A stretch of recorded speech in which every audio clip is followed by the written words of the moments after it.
Computer. Okay, people who are now watching, my apologies. I just remembered to record.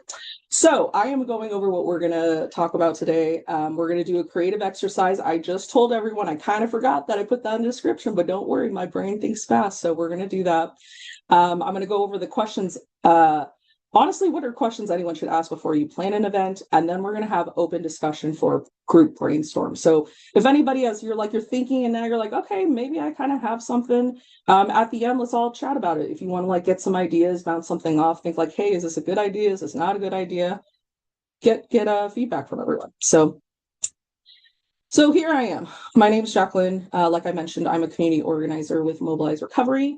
I also have my own coaching and consulting business where I focus on empowerment, leadership, and camaraderie building. I hate team building. Camaraderie is what I prefer. I actually did 15 years. I always say 15 years of time in corporate insurance, which was just as exciting as it sounds. So that this may sound weird why I'm here. I did not choose to be an advocate. I know a lot of you in here may not have even chose to be an advocate. You were kind of put in this position. If you were like me, I am a family member. I lost my brother to an overdose in 2018. And up until that point, no one in my family, none of us talked openly about my brother's SUD. And then on top of it, when he passed, that was not something any of us were prepared for in regards to the reactions and everything that we got. So me being the eldest daughter, I jumped into eldest daughter mode and I just started, talking shit to people online, just talking shit back. And what I realized is that there are a lot of people that are out there that even though people know that they struggled with something, even in their death, that's all they want to do is remember them for how they died or all of their addiction, whatever it may be. So my job, well, I made it my job, is I'm not going to let my brother be remembered for the way that he died. And so my first piece of advocacy was the eulogy at his funeral. It was like 150 people. I'd never spoken about this before, but my whole thing was I want you to know who this person was, not what substances he used, not any of the other stuff and how he got there. And I remember afterwards feeling very, sounds weird because it's a funeral, but I felt really good about what I had said. I definitely had pushback from my parents. They didn't want me to talk openly about what was going on, which I mean, I understand the stigma that comes along with it. So honestly, that's why any of these stigma focused events that we do are very close to my heart because that's the reason I got into this. And as time went on, I'll kind of talk more about that. My favorite advocacy topics, mental health. I like the trifecta of fun. This is what I call it because I have it. CPTSD, ADHD, and anxiety. I love to talk about harm reduction and family advocacy. And I am a lover of Netflix reality shows. That is how I decompress. And I love documentaries. I love to learn how things work. So what do I know, right? What do I know about organizing events? So I started with Mobilize in 2021, and I originally just started as helping to facilitate with team meetings that we were doing in different states.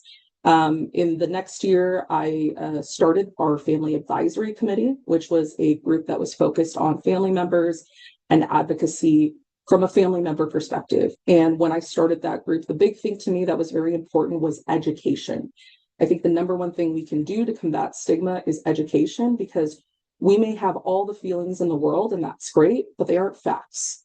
But really effective advocacy includes feelings and facts. So my big thing when I ran the family group was focusing on what are the facts that we know? What are statistics? Obviously, everything we have gone through, the collateral damage of losing our people has been awful.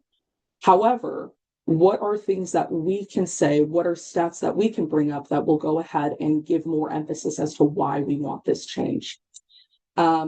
So I did that for a couple of years. My first event that I planned with Garrett was Mobilize Recovery in DC. I don't know if anybody here went to that Mobilize. If you did, if you want to drop in the chat, that was a big event. That's the first one, Go Big or Go Home. And since then, I have helped plan the bus tour, the campus surge initiative that we had, and multiple day of service events. Outside of Mobilize, though, and the reason I'm bringing this other stuff in is that a lot of times we will be in this space and we'll think we're a peer, we have our role, this is all we do. We talk, substance use, we talk harm reduction, we talk all these things, and we don't tend to bring in the other parts of our life where we learned skills. Like we did other shit that was cool and great, but we don't ever think to bring that in. I just did a leadership workshop for the Michigan Peer Conference in April. It was the first time I did a leadership workshop in this specific one, and it focuses a lot on bringing in skills from your other roles. So my first event that I did just on my own was Mark's Mile. This was 6 months after my brother had died. And the reason I did it was I was so annoyed by the fact that no one was talking about my brother anymore. Like after the funeral, if you've lost someone, a lot of times that's it. You won't hear anything and everyone's world moves on. Mine didn't. So I decided to plan an event.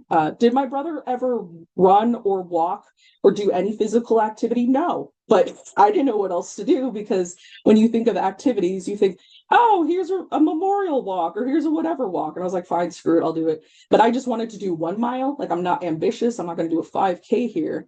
But the way I was able to like loop that in is walking this mile, like walking a mile in someone else's shoes, meaning think about people who are going through substance use disorder, people who are going through managing trauma, what that is like for them. We are not on the same page when it comes to what our focus is. I think a lot of people forget that it affects your brain, it affects your neurotransmitters. There's a lot of science behind it. And so my big thing when I did the event was, hey, just so y'all know, this isn't like, oh, he could just quit at any time. All those like things that we would hear, all of us who are not in the advocacy space, all the stigmatizing things we heard, that's actually not true.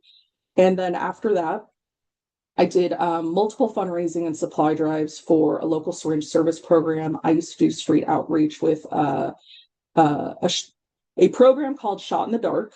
I was their volunteer coordinator, and a lot of times I would organize, because we were all volunteer, all donation. If you have ever worked in a space where it's all volunteer and all donation, it is rough to get any sort of support.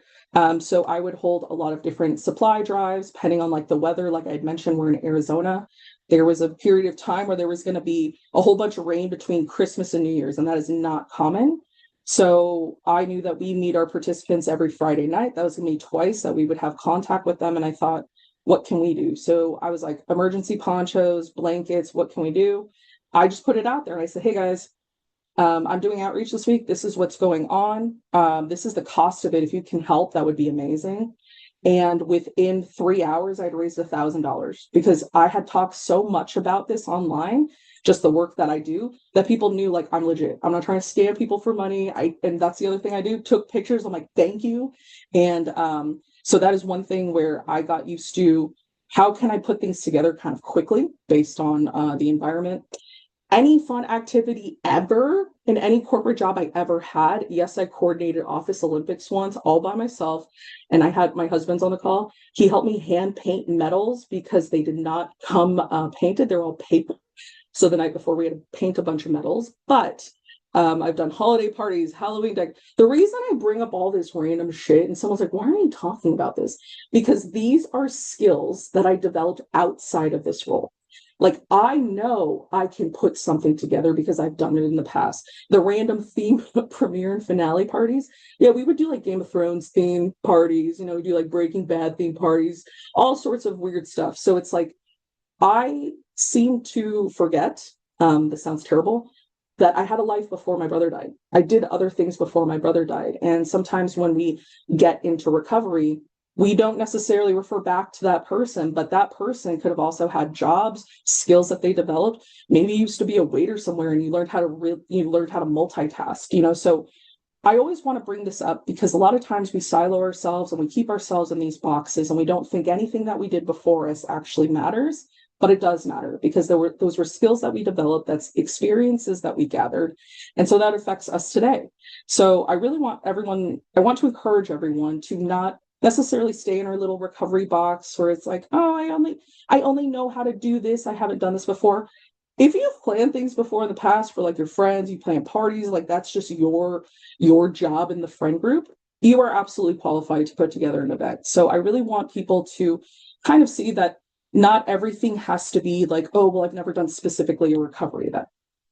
You've done an event. So for Operation Understanding, And in case you do not know kind of like the parameters of what it is, it's any event that is happening in person or online during the months of May through December. Typically, what we do is day of service, which will happen during recovery month, and then we extended it till October. But with this being the 50th year of Operation Understanding, which was an event that happened 50 years ago, where a bunch of people came out and said, hey, we're not anonymous, we're actually pretty cool and we do stuff and we recover. It was the first time that had happened. It was the first time someone spoke up about stigma. So we are doing the 50-year anniversary of that, which is why everything's very stigma focused. So your event's going to be centered around reducing stigma and shame related to substance use and or mental health issues. These events can be of any scale. I know there are a lot of people who are really appreciating smaller, like intimate community gatherings. I don't know if any of you are seeing this on social media, but I see a lot of people who are posting stuff about like, hey, I'm doing like a craft night, just people getting together. Oh, my bad. I'm so sorry, Shelly.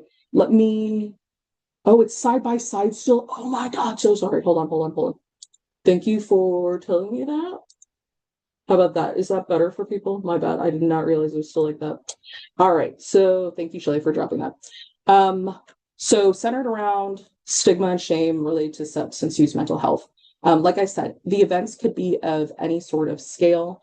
So whether it's a small kind of gathering, I know a lot of people on social media, I see a lot of things where people are just like meeting up at a restaurant and like, hey, we're all going to bring a craft to do together. I think people are just really craving connection with others. And so if it's something small like that, that's totally fine. If you want to do something like a big blowout event, that works too. But if your organization already has events like these planned for the year, you do not need to create a totally different event. If anything, I would just love for you to list it on our website. And the reason I ask that is this is going to be kind of like a catch-all. So if someone were to go to this website, they can plug in their zip code and see all the events that are happening around them. I find that a lot of times organizations are doing really great events. But because I don't know of that specific organization, I don't follow them specifically on Facebook, I don't get their newsletter, I have no clue what they're doing. Mobilize, thankfully, has some recognition. So with us being able to have kind of like what we always say, like a bigger megaphone, our whole goal is to uplift the work that y'all are doing and uplift what's going on in your communities. So putting on the website is totally free. If you do something where you gather RSVPs, you don't have to do it through our website. You can just go, actually, we gather it through Eventbrite, whatever it is, people can click there. But the whole point is really just to be kind of like a all-in-one repository of if anywhere, anytime throughout the year, you were like, hey, I want to check out an event. If it's on the website, it'll show up for them and they would have access to that information. They can come check it out. So this is the creative exercise.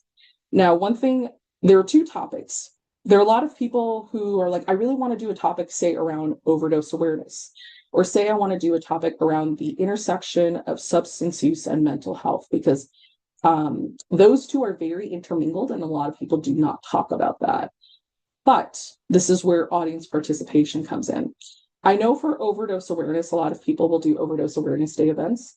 I'm curious if anyone in here has done an overdose awareness day event. If you've done it slightly different, or you've ever done it in a way that you added an element, or maybe you did it in a certain location, I would love for you to raise your hand, come off mute, and kind of tell everyone what you did different or what you might have done that could help someone if they're trying to plan something like an overdose awareness day event.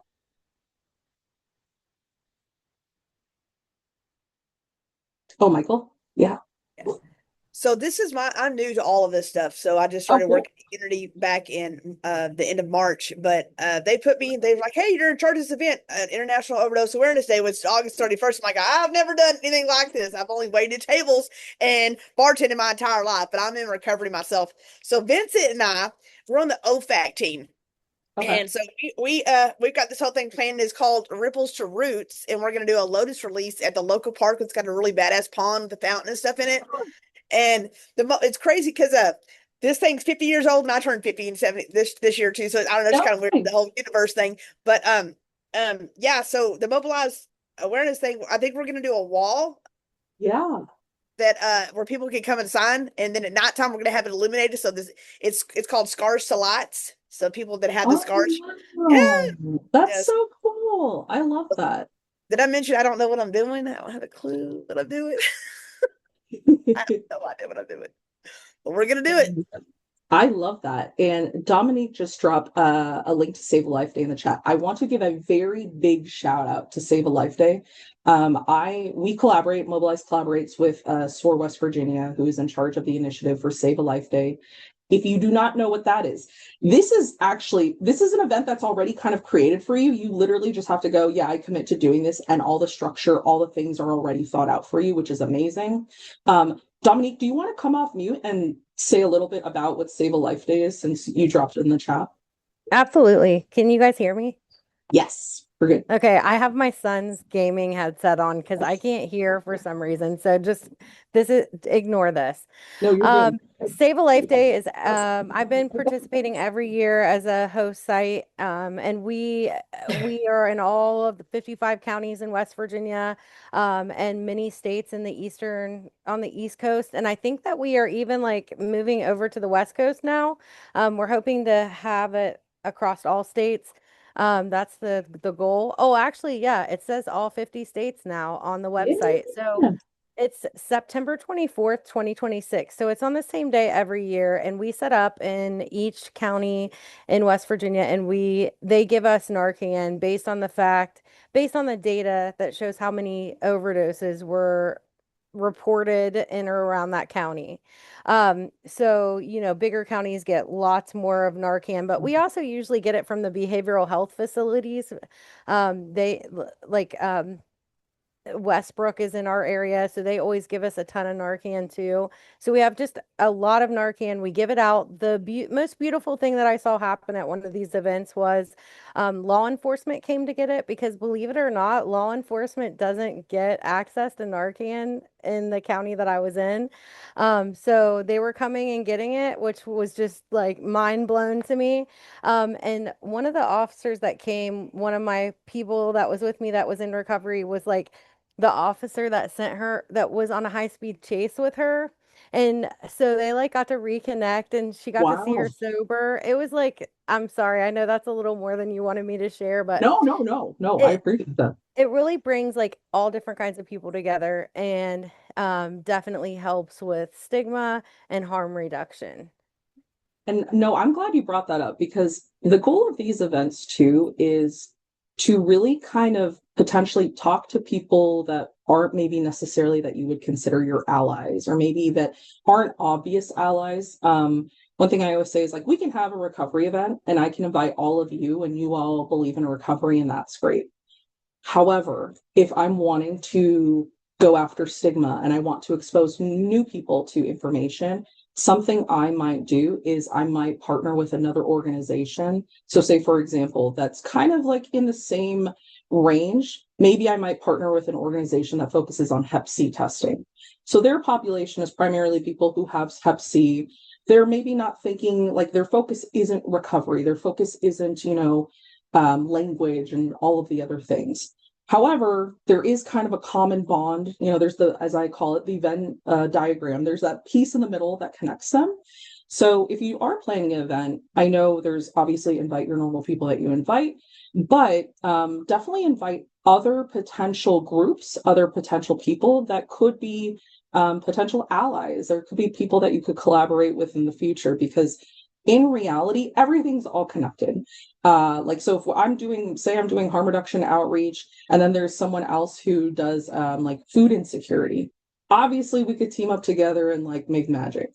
So I will always recommend that, yes, invite all your normal people, but every time you do an event, try to reach out a little further than what you would typically do to bring in some people. I'm not saying bring in people who are going to be staunchly opposed to this if we're going to talk about stigma, but be just mindful of the fact that there are other people that we can bring into either advocacy, just recovery, just better knowledge of recovery in general. If we just kind of think about who else we kind of interact with. Chelsea, go ahead. Hey guys, my name's Chelsea. I'm with the Zachary Burton Foundation. We're a nonprofit. We're based out of California. We're in Fresno, California, and we're trying to expand out, in the area. But some of the events, like you had talked about, that like finding other allies. We do events with something called Feed the Sheep, and they come out and they bring tons of food and a lot of hygiene products and things like that. And we bring Narcan. And when we're out there, it's so great because we base it not just on, handing out the Narcan, making those connections and also training people, like finding different angles where, some people will just blatantly come up and they're like, we've been affected by addiction, we've been affected by mental health, or a family member has. But also, we talk about like accidents do happen too. Like it could be with the elderly, it could be with Yeah. children not understanding what they have. It's prevalent in our schools. So like one of the things we really speak on is that transparency that like this Narcan may never be for you or somebody Yeah. you know. But where we live, where I live, it's prevalent on the streets. I think it's in 73% fentanyl is, and 73% of street drugs here in Fresno County. And Yeah. so just talking about that and being like, even with our, like, I work in-home healthcare on the other side of like my life, right? It's kind of Yes. intertwined. That's how I got on that path, was being in recovery. Yeah. I'm in recovery. But people have accidents with medication. They forget they've taken it, they take too Yeah. much.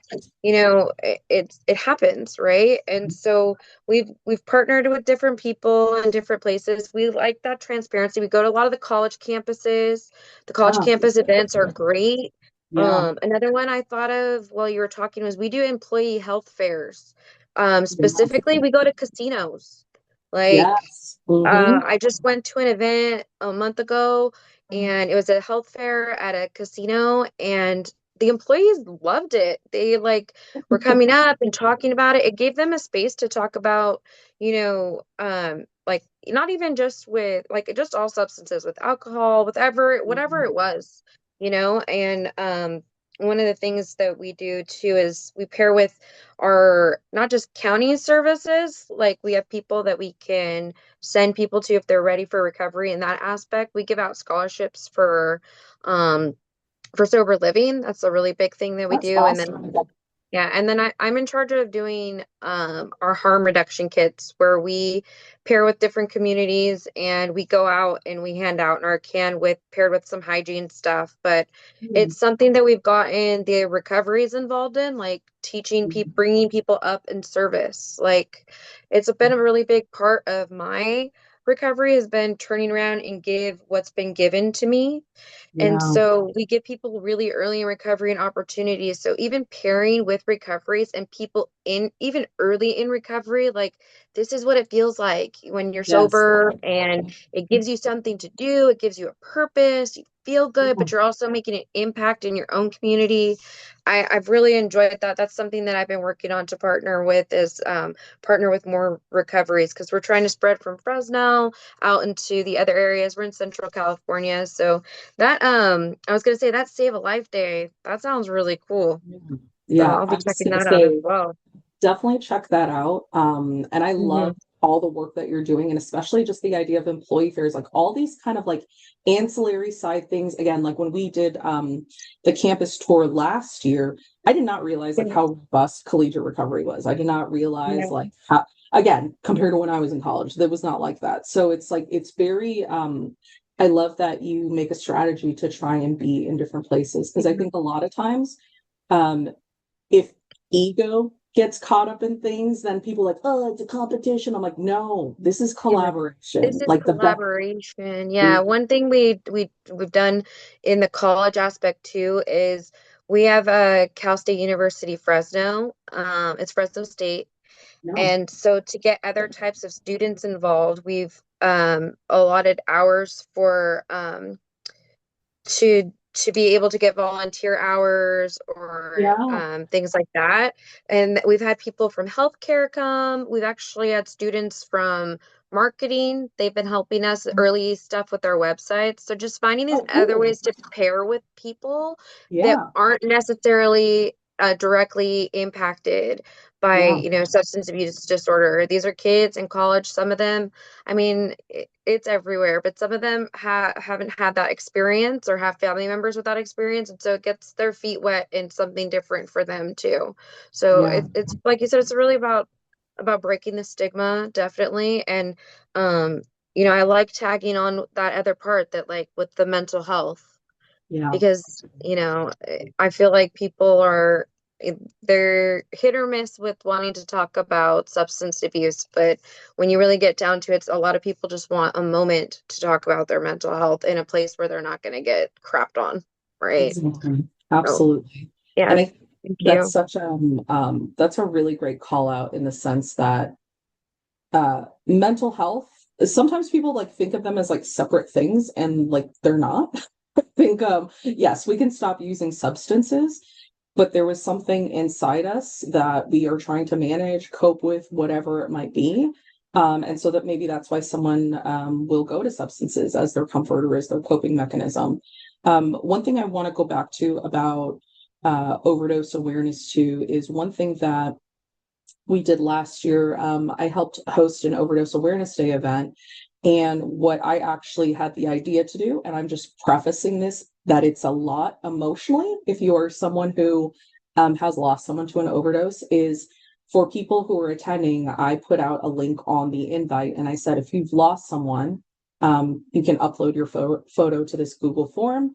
And then here are a few questions, like if you want to answer any one of these three questions. And so that way we could put a little, what you miss about them also like on that slide. So we had TVs that were at the event that I could, play this slideshow on. And it was a really beautiful addition to see the faces, to hear about the people. And I will say, putting it together was the most difficult thing. And I don't think I will do that again in the sense of handling all that by myself. It was a lot, especially as someone who I lost my brother to an overdose, to see so many people. I want to say it was over 100 and something people. And this was just a small event in Mesa. Like it was 100 and some people who attended. So I will say that like I love just the sentimental pieces around Overdose Awareness Day, because I think a lot of times there's like, here's speakers, and then we're gonna do one thing. But if there are ways that you can engage with people, find creative outlets, like the different artistic elements. I'm an artist, so I love like anything artistic that people think of. I'm like, oh my God, that's so cool. The signing of the thing, anything that feels like people are community wise or contributing to something is a really cool thing to have in an event. Um, as far as the intersection of substance use and mental health go, the reason I purposely put that, because topic 2 could be recovery, and people are like, oh, I can talk about that anytime. This is a weird niche topic. And I am curious if anyone has ever done an event like this where you highlighted both of them, and how did you do it? What was the way you went about it to kind of tackle either the stigma around the topics or just how to discuss it?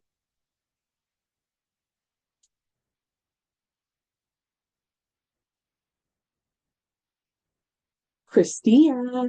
Hi, friend.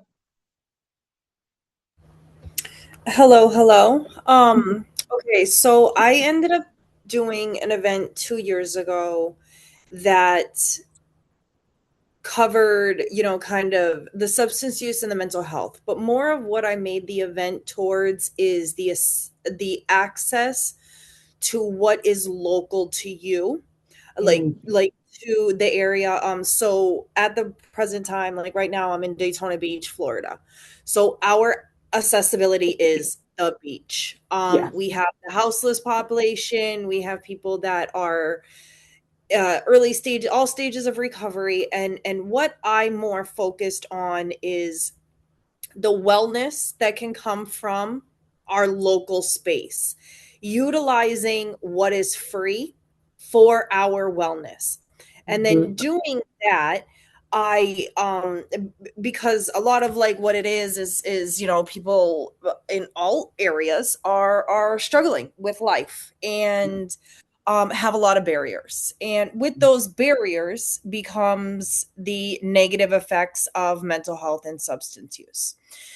So then taking that into account with the events that I had put together was just sharing of what we have accessibility to us, what's free, what's here, and how we can use that to cope with the barriers in our life. So with here in Florida, the accessibility to the beach is I showed ways to just uh sorry, excuse me, have like coping skills, making little crafts, small Yeah. little things things, that and I also shared like with each table of the event, we had like different crafts. Like one was like I got a lot of my stuff from TikTok. I got to get away from it, you know how it is. But like so just beach crafts. Like we made Wow. like mermaid paint palette, and it's just a Oh, small little thing with shells and clay and paint. yeah, And I gave the resource where everything can be under $5 from the Dollar Tree. that's But then awesome. also too, just accessible things to our local area, right? Like what we have that's local and that. The reason I did this is because a lot of the events that we have just in my area are only focused on the recovery from substance use. Mm. I wanted this event to show more of our locals, our this and people of substance use, what they can utilize for their coping skills. So we had just a lot of conversation of just obtaining coping skills, being outside, finding trails. We had a table that was like what is it called, color seeing, where go throughout the day, you pick one color when you wake up, and that's the color all day that you're going to be mindful of. So like if you wake up today and today is brown, sorry Huh. Jacqueline, I looked at your name when I spoke, I'm so sorry. You're So God, I'm thinking pink. I'm like, I'm gonna say pink, and then I look over and I'm like like, brown. Okay, yeah, great. So, but that's what you see all day, like just brown yeah, color. Pick that up or take a picture of it. But yeah, it's for the mindfulness. It's being yes, present in the moment. And that's why and that was a free thing that you can do, but it's that bringing back to like those coping skills, being mindful, being present, being in the present moment is what helps people a lot of the time sustain go through their recovery, right? So yeah, well thank you for, sorry I rambled a lot, but yeah. no, oh my God, no. And I love that. I actually heard about that, the color seeing. I saw again a TikTok, it's always a TikTok, where someone was like, it was like friends who were in a city and they're like, okay, we have a couple of hours, each person got a color, and then they like took pictures as they were kind of walking around the city and compared it afterwards, like a little, like gallery. Scavenger And hunt, right? exactly, exactly. Yes, And so it's like yes, things like that. I think a lot of times people think this needs to be some like stuffy ass panel where there's like 45 experts and we all got to talk about things, or we could all hang out and kind of like talk about this thing as we're being, yes, because again, the biggest thing, presence, being mindful and just being in the moment. I think a lot of times people who are in recovery, part of the time that when they were in active use was to get out of the moment, get out of the discomfort, get out of whatever it was. So I mhm, absolutely love that you incorporated that, because that's the other thing too, is that things ain't cheap now or ever. And so doing things that are on a budget, doing things that are going to be accessible to people, that's definitely one thing I want to mention to people. Making it free, accessible, however you can, is amazing, just so people can have access to it. And again, it's something you can also do online, because if you're someone like, say, you don't have necessarily people locally or anything like that, but say you have people, community across the country, you can also do something online and kind of have like a conversation about it or whatever that may be. Vincent, thank you for waiting while I rambled. Thank you. I just wanted to say, Unity Recovery, we kind of, our mission is to accept all pathways in their recovery. So whatever pathway in their recovery, we want to support their decision in that pathway. And we do online, we call them all recovery meetings. So it has no affiliation with the 12-step meeting, but it's our own kind of thing. And we have an opening script that's very inclusive to whether you're just stopping drugs, alcohol, both, you're completely abstinent, you're doing harm reduction, or you've had mental health issues, or you've known someone that has had mental health issues and you've been affected by it. And it's very all inclusive. And we put on a community day. Each site has their own community day in September, and we have resources for whatever their pathway may be. Yeah, I love that. And I actually had the pleasure of hosting an all recovery meeting. I was at the Collegiate Recovery Conference last year, and they're like, "Hey, would you want to host an all recovery meeting?" I was like, "Sure, I've never done it before. Can you just tell me what I need to do?" And they're like, "It's recovery from all the things." And I love that it was like eating disorders. Like it wasn't just substance based, which I loved, where it's like eating disorder, mental health, whatever it might be, everyone could show up. And of course, like the script that I had, it was, mind you, it was at 8 in the morning on a Saturday. So I had a whopping, I don't know, 4 people. But I was just like, you know what? Do you just want to like say what's on your mind? Because that's the other thing too. What I appreciated about an all recovery meeting, I was like, yeah, I want to go off script and just kind of like chat. Everyone was cool with that. So it's like I love anything like that where it's like anyone can join. It doesn't have to be specific. Because I think a lot of times too, when we single out a substance and someone just says opioid or alcohol, they're just automatically, they don't feel they're included. And so in reality, absolutely they could be included. But I think a lot of times people are listening, for that thing. And so if you say all recovery, you're like, okay, I can go. That means me. Christia, I also wanted to point out that Vincent and Michael are also in Texas. So Christia is relocating to Texas. So I'm just dropping that in there. I don't know. I'm just putting it out there. But let's see. Intersection of substance use, mental health. Does anybody else have any other events or anything like that? Because if not, I'm going to go on to the next slide. And then after that, we can do like group discussion talk if people have ideas kind of brewing right. Nora, hey. Hi, I'm in Washington, D.C. I'm actually, I work with the Ward 7 and 8 D.C. Prevention Center. Hold on for Yes. just a sec. Oh, no problem. Yes, so we've been on and off on occasions, but I just dropped in the chat 3 videos that we did. 2 of them were from last year's International Overdose Awareness. We actually do International Overdose Awareness Week because Oh, we cool. partner with so many different entities, Yeah. and sometimes our mayor says she might be there or not. So spreading it across the week, at least it gives people a chance to do it. And sometimes it's easier for us to be able to get other places that may be available at different times. But it also allows us to partner with different community organizations as a cohesive. And one of the places that we have is our Go-Go Museum. We usually we call it concert and conversation. Oh. But it originally started when a mother who lost her child, Kiki McBroom. So that's one of the videos that we did in 2022. She Okay. lost her daughter to a fentanyl overdose. And she actually just spoke last week at a walk that we did. And her video is very powerful. It's 6 minutes long. We went and edited and added more information about the subject matter, different, research and data, just so that people and resources. So our goal this year is to host it and to have people see it and, spread the word a little bit further. I just shared with her the video too.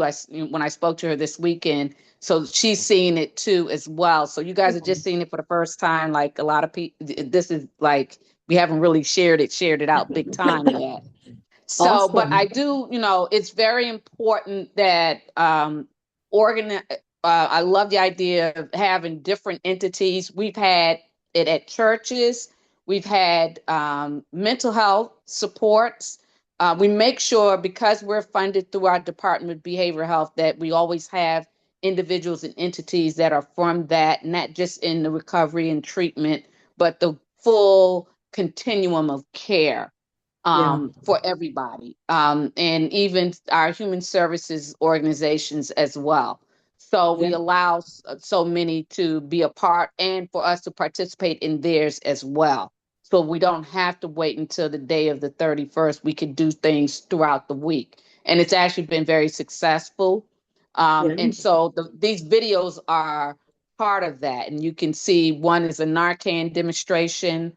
Another is, so anyone that comes to our events, we do all of that in the event so that everybody will have a little bit of something, having persons share their story. And Ricky's story is so important because he went back to when he was a kid. And what we don't always think about and why prevention is so important is that we try to reduce or prevent early initiation. And his story identifies the signs and stuff that we may not think of. And throughout his story, you finally realize that he suffered with experienced ADHD and he was on medication and all of these little things. And he had trouble sleeping as a kid. And, so we're not saying there's causal, but we know that in the literature, it does describe certain risks and vulnerabilities, that put persons at a higher risk of substance use and how that might look. So his story is very important as well. So we have the Narcan, we have a mother who has experienced loss, and we also have the Ricky's story and his full recovery story. And now he's going to be running a peer-led operated center. And so he's like, yes, come on over and let's do the big launch at my place. I said, wonderful. So we're excited about all these things, but I'm just saying there are multiple. We've had even an expungement day. So persons with like one of our matter of fact, he's our, because we're in DC, we have a shadow senator. But he is actually a pharmacist by trade. Organized an expungement day. So we actually have done things like that. So it can be anything. We've organized with a local entity, a community-based organization that does food, actually has 2 farms in DC, and they prepare meals too. And so they distributed food at our events too. It's always been well received, and so, but the videos to me are very critical, and we're going to probably make a little pamphlet out of the information so that people can interact with it as well. That's great. And Nora, and on the Mobilize side, we have worked many times with the crew in DC. Y'all collaborate like I've never seen. I don't know of any other state. I don't know of any other area where y'all always make sure people are included. You want to bring everyone in, which I absolutely love. I always think of you guys as the ultimate model of collaborating, not competition. Y'all are there to support each other's work. So I love that. So thank you for dropping that. I'm going to check those out as well. And Debbie, I'm so glad you're here. And I'm going to unfortunately force you to talk about ORN and your job really quick, but ORN, if you are unaware of what ORN is, they provide technical assistance. This is huge because it is for free. The government pays for it, and we want the government to pay for things. So if it is something where you are thinking about putting an event together, and potentially you might need hey, I'm looking for someone who knows more about harm reduction that could talk about this, or actually, you want Debbie? No. Oh, yeah, we can't say the words harm reduction. Sorry, pretend you never heard me say that. Debbie, I'm just going to say a bunch of other words that will get me canceled. So, Debbie, do you want to take over and say what you can say? Yeah. So, yeah, we are the Opioid Response Network. I'm based in Maryland. I'm actually going to be in DC next Tuesday. And the prevention centers are coming to a summit that we are having on youth and substance use disorders, and that is at Howard University. So, but yeah, I always tell people that, if you need any training, technical assistance, education, mentoring, anything you can think of for you, your staff, your community, your conference, your summits, whatever, why pay for it yourself? Let the feds pay for it, because it is really free to the total extent that if, let's say you were in DC, but we pulled a presenter from Pittsburgh, right? That's 5 hours away or something. we would pay for their travel. We would pay for their lodging. We pay for their per diem. Like you pay zero money comes out Yes. of your pocket. You could have speakers. You can have, like I said, mentors. We can go do Esper. It doesn't have to be a one and done webinar. We can do all of that. We can do in person, but we can also get in there and do implementation into your organization. And we pay for all of it. And we do summits. We do our own summits. We do a couple of those a year. We do, and all the regions do, by the way. So I'm Region 3. We follow the same regions as HHS. So I'm in Maryland. We're based in Region 3. So we do Pennsylvania, Delaware, DC, Maryland, Virginia, and West Virginia. That's our region. So whatever, if you put in a request, it's wicked easy, wicked easy. You go to the website, big orange button on the top, submit a request, takes 2 minutes. You don't even know, you don't even need to know exactly what you want. You could just say, I really think my staff needs training on blah, blah, or, oh, my faith-based community, my organization would love to have somebody come in and talk about that. You could just put a very simple description in there. Our job is to call you, talk about it, narrow down what you want, and find the best consultants to do that job for you. So wherever you're from, if you're from Texas and you put in your address as Texas, it will automatically go to that region. It won't come to me. Only in my region it'll come to me. It's very regional. So our consultants are regional. They know your region. They're from your region. And again, it's free, all free. Yes. Thank you for saying all that, because I cannot stress enough how this is such a great opportunity, especially like for train. I didn't realize y'all did train, like you could come in and do a training and other stuff like that. But if this is something you can make your event around specifically, whatever you might be thinking, if you want to reach out to ORN and go, hey, I'm thinking of planning something, and you're looking for help in a certain area. Again, you don't have to think it all the way through. They are happy to think with you. They have been amazing. They've been partners of Mobilize for such a long time. And anytime like we're in a jam, I'm like, oh gosh, we need someone who can talk about this. We'll reach out to ORN, because guess what? You can also be a consultant with ORN. And that's a whole other situation that I'm not going to talk about right now. But I will say, if you have not saved the ORN website, you can look it up, Opioid Response Network, in case you don't have access to that. But Debbie, thank you for saying that, because Yeah. And we can also provide multiple speakers. So it's not just like one. So if you're having a summit or conference, we're having an ethics summit. Well, we're not doing it, but they are having an ethics summit in West Virginia next month. And we're providing 5 of the speakers for like a 2-day conference. So we can do that. And there's no limit on how many times you can put in a request. So if you're afraid you're going to use your time with us, no. You can put in one tomorrow, one next week, one the week after, one 6 months. It doesn't matter. We have requests that come, 5, 6, 7, 8 times from people. So yes, amazing. Thank you, Debbie. Yep. Hey, Joe. Mary Jo, did you put your hand up? Oh, you're still on mute.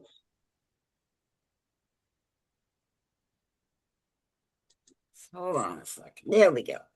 Hi. Yeah, I did. I'm kind of new to this, and as you know, in California, we've had major changes with funding sources and delivery of services and increases in funding for SUD and all kinds of things. But for the last year, we have been very much involved in the advocacy network for implementation of Behavioral Health Services Act. That's where our focus has been. That is at this point, I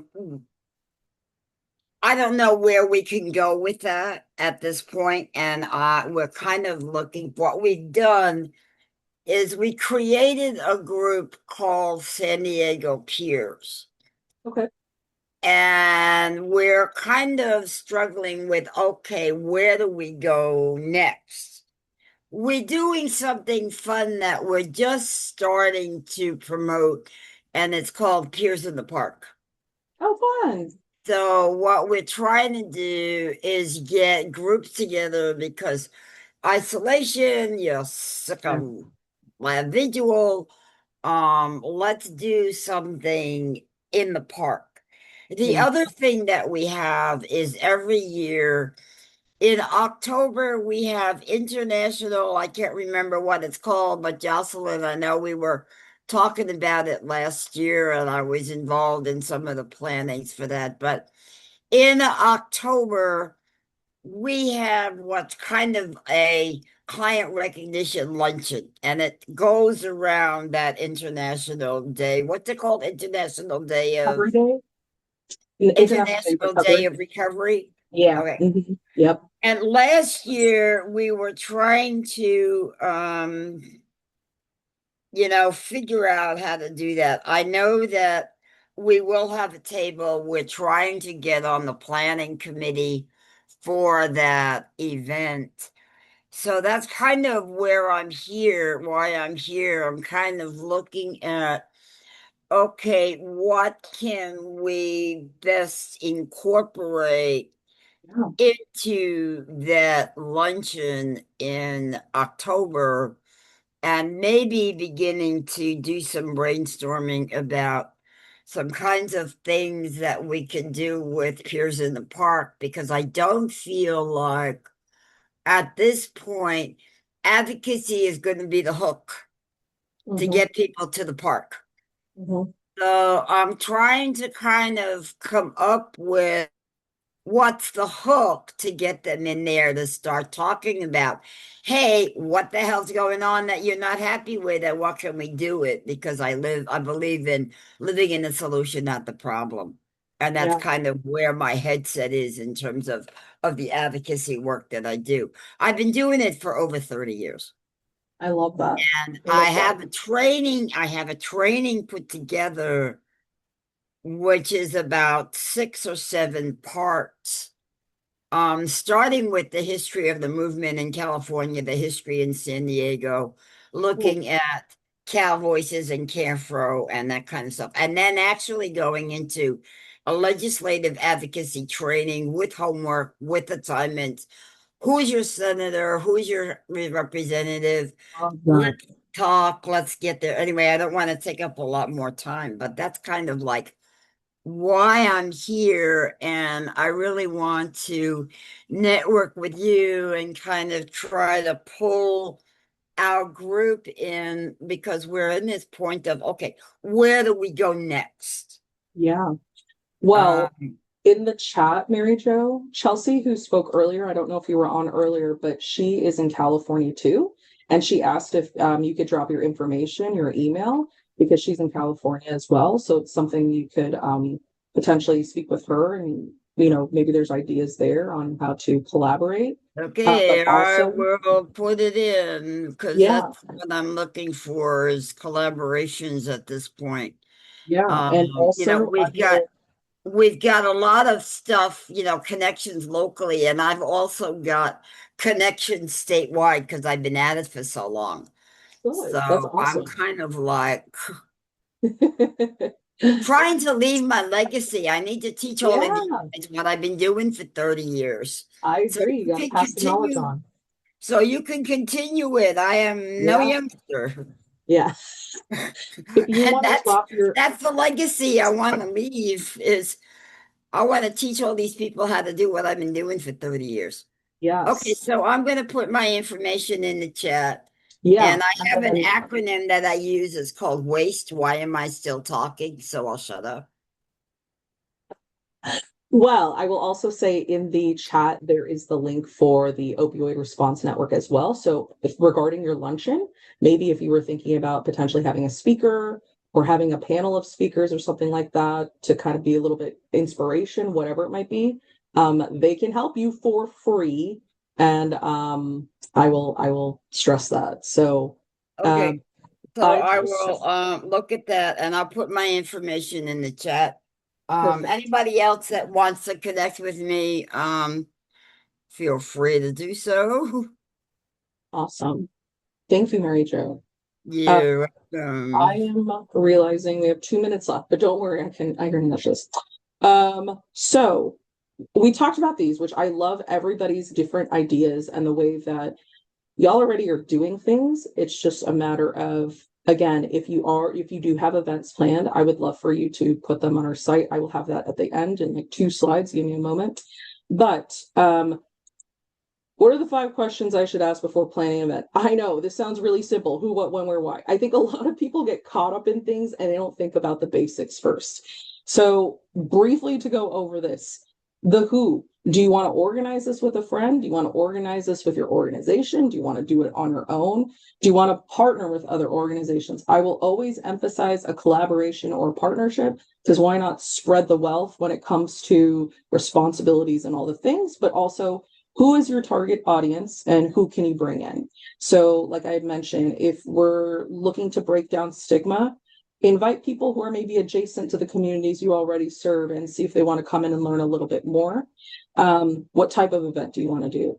What's your call to action? Like, do you want to have a call to action at the end? Or do you want it to just be like, hey, we're just mingling and having a good time? Or maybe the call to action is, let's do this again. What's another time to do this? And what logistics do you need to figure out? So again, if you're doing it online, super easy. You're doing it online. You just figure out if you have a Zoom or you're going to steal someone's Zoom or whatever you want to do, Google Meet. But if it is in person, there's obviously a lot of logistics you got to figure out, the venue, audio visual, if you're going to do all that. And this is honestly just like tiny little, there are so many more questions, but these are just ones that stood out at the top of my head. How much time do you need to plan or promote the event? Because sometimes I think like, oh, I could totally put that together in whatever time frame in like 3 weeks. And then I like am realistic and I look at my calendar. I'm like, no, I can't. So how much time do you really need? How long will the event be? Are there similar events happening on that day in your community? That is the number one thing that I will see, because people don't want to collaborate. So like, I'm just going to do my own thing. And then there are 3 different types of events that are all kind of around the same thing on the same day. And of course, we all are connected in the same network. So it's like, oh, I got to go to this person's event and this person's event and this person's event. And in reality, check with other people. Like if you're looking to do something and you know other organizations or groups are doing something potentially on that day, or they just do it in general, maybe check with them and just make sure that y'all aren't overlapping, because again, the population that shows up is important for any event. So if there's a way that you can coordinate, that's a plus. Where is it going to be, in person or online? Is it going to be accessible to everyone? That's a big thing that I always like to bring up, especially when it comes to accessibility regarding disability. Is it wheelchair friendly? I always think about all of these other things. Additionally, is it going to be accessible, meaning like, would someone, if like, say if you're doing an event for, people who are local, but you're trying to bring in potentially any people who are houseless or anything like that, is the event near, like, say, a bus stop or a train stop or something that's nearby that they would be able to have access to? So just thinking about that, if you're looking to, serve a specific population that may not have access to vehicles. And then why do you want to do this event? Like, why should people come to this event? My biggest thing that I always try to emphasize is that if you're doing an event and you're trying to reduce stigma, talk about why you're doing it. Like, show your heart. Tell people why this is important to you. I cannot tell you how effective it is for me to just speak a little bit about my brother versus being a robot and not mentioning this is why I got into this, because a lot of people are going to connect with the emotion of whatever you're speaking about. So tell your why. Don't be afraid to like, oh, am I saying too much about my person? I literally talk about my brother every day, and I have for the last 7.5 years. I'm never going to stop. So there's nothing wrong with that. And then if you're collaborating with another organization, why specifically that organization? Because I think a lot of times too, we have maybe been in spaces where organizations maybe do maybe they do shady things. So I'm just saying that, just check that the organization that you're going to collaborate with, they share the same values as you, all the good things. I'm going to jump to this last thing because we kind of did like the group talk already, but this is the last page I'm going to jump to. These are just a bunch of QR codes. I could drop a bunch of links, but here's a bunch of QR codes. The first one is to create an account on the Operation Understanding website. If you made one for Day of Service last year, or you already have one for Mobilize Recovery, that same information will work for the website. If you want to add an event, that's that second QR code. And I am going to send an email after this with links so people have it. I know a lot of times people are on a cell phone, so they just want to take a screenshot or whatever it might be. So I just put it here. Additionally, sharing your story. This is something new on the Operation Understanding website. There's a question about recovery. You can go on there, click on that, and you can share your story about recovery, why it's important to you. You can upload a picture. There's stories that are already up there. We're trying to collect stories so that people have a face to why we're doing the things that we're doing. And then social media push. This is something that I would highly recommend. If you have an event and you would like us to push it on our Mobilize social media, you would like us to have more awareness, that is what you fill out. It is a Google form. You'll throw in the information about your event, the link of your of the event on the Operation Understanding website. And what you can go ahead and do, put all that information in. There'll be like a caption if you want to add information about your organization. I want to use our social media to push your stuff. We don't use our social media in the way that in my opinion, I think we could use our social media to push a lot of things. So I'm going to do it. And so if you have stuff where you have an event and you want that to be pushed ahead of time, please fill that out so we can kind of schedule that out so we know to push your event. And additionally, if you want to chat more, you just want to, I don't know, just talk about things or whatever, there's just stuff here that we didn't get to. You can email me at jacqueline@mobilizerecovery.org. Actually, I will copy and paste it in the chat. I appreciate all of you for staying with me an extra 5 minutes because I know I am over. I will stop sharing my screen. I will check all the notes. Yes, Nora, I'm going to email everyone who attended. I think everyone who signed up. I'll send all the links so that everybody has that because I don't obviously expect everybody to copy everything down right now. And if you have any questions, like I mentioned, you want to chat more, anything, Operation Understanding events, anything like that, please email me. I love to hang out, love to get to know all of you. I love seeing so many new faces. So that's all I got. So, Jocelyn, yeah. I'm sorry to interrupt, but I don't want to, I know you got time.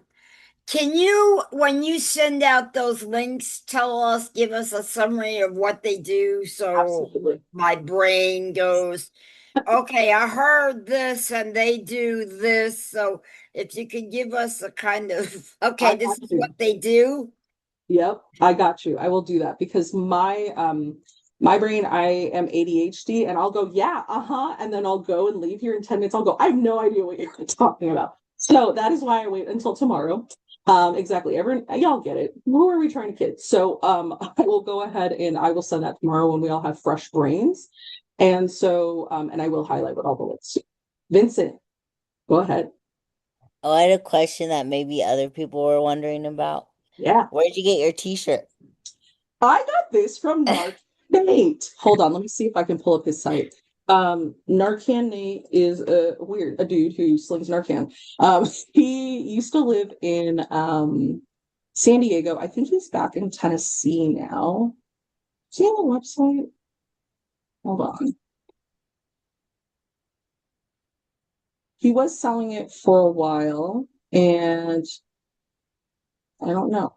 You know what? If I find the link for it, Vincent, I'll include that in the email. I'll go, this is what Vincent asked for. The naloxone. Yeah. Thank you. Yeah, Jocelyn, no I want problem. to show you our t-shirt. I want to see, hold on, put it in front of you because I see the Golden Gate Bridge. It's because you're back. It's got nothing about us without us.